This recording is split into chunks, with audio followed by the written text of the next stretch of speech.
Միջև անձնական թույլտվությունս չլինի, այդ խանութը պետք է չբացվի։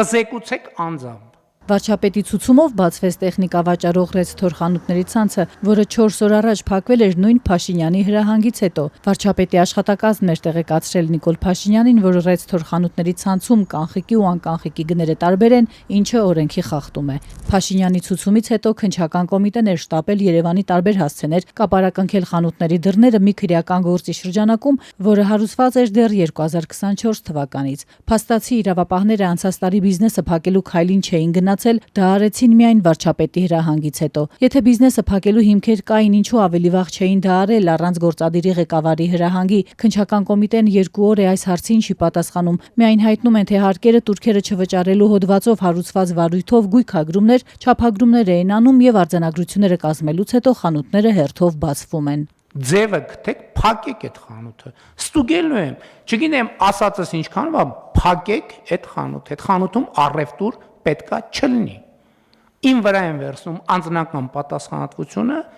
ու ամեն օր կողքով անցնելու եմ։ Քանի սենց խանութի տեղ իմացա, ամբողջ պատասխանատվությունը վերցնում եմ իմ վրա։ Վարչապետի հրահանգը նախորդ կառավարության նիստին ուղղված էր պետական եկամուտների կոմիտեի նախագահին։ Այս կառույցը 3 հաղորդեց, որ Ռեստորն իրենց ուշադրության կենտրոնում է, իրենք դեռ 2024 թվականին են պարզել, որ ընկերությունում կա ստվերային շրջանառություն, չի հաշվարկվել եւ չի վճարվել ավելի քան 95 միլիոն դրամի հարկ։ Բացի այդ, Ռեստորի հետ փոխկապակցված հիմնական Notebook Store-ը այլ հարկ վճարողի անվան տակ է նաեւ գործել, օգտվելով բարենպաստ հարկային պայմաններից։ Սրա հետևանքով պետությանը պատճառվել է ավելի քան 64 միլիոն դրամի վնաս։ Իրավապահներն էլ խուզարկությամբ հայտնաբերել էին 90 հեռախոս, որը Հայաստան էր հասել առանց օրինական ներմուծման փաստաթղթերի։ Պետական եկամուտների կոմիտեի փոխնախագահ Վրեժ Մխիթարյանն է հանրայինի եթերում մանրամասներ փոխանցել ստուգումներից։ Այս պահին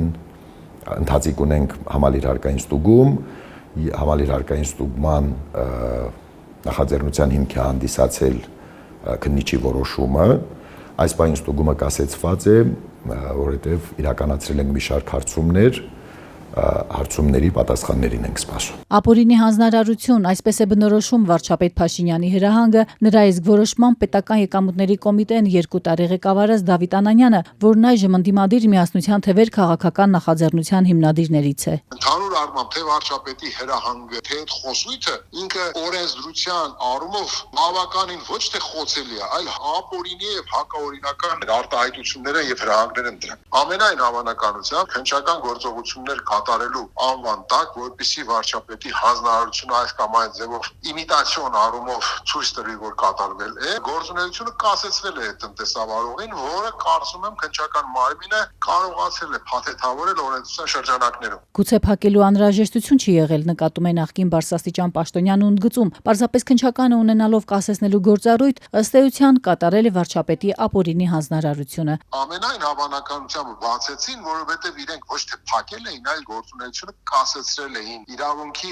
առումով կասեցումը կատարվում մի քանի օր տևողությամբ, պայմանավորված քննչական որոշակի գործողություններ կատարելու անհրաժեշտությամբ, այսինքն իմիտացիա է կատարվել։ Փակել են մի քանի օրով, ամենաճիշտ գործունեությունը կասեցրել են մի քանի օրով, ցույց են տրվել, որ քննչական գործողություններ կատարվեց եւ վերաբացել են կամ գործունեությունը վերսկսել է այդ ընկերությունը։ Ռեստորի ղեկավար Արման Գյուրջյանը 3 տարածած հայտարարությունում ընդունել էր, որ կանխիկի եւ անկանխիկի գները տարբեր են, իսկ իր ընկերությանը հասցեագրվող մեղադրանքի մասին դեռևս հրապարակային չի խոսում։ Իդեպ Արման Գյուրջյանը հուլիսին մասնակցել էր վարչապետի տիկին Աննա Հակոբյանի կրթվել է նորաձևե շարժմանը, որպես բանախոս ելույթ ունեցել։ Ըստ պետական եկամուտների կոմիտեի ու քննչականի մի շարք խախտումներ թույլ տված հարկեր թաքցրած գործարարը Աննա Հակոբյանի նախաձեռնած շարժման մասնակիցներին բիզնես վարելու իր տեսլականներ ներկայացնում։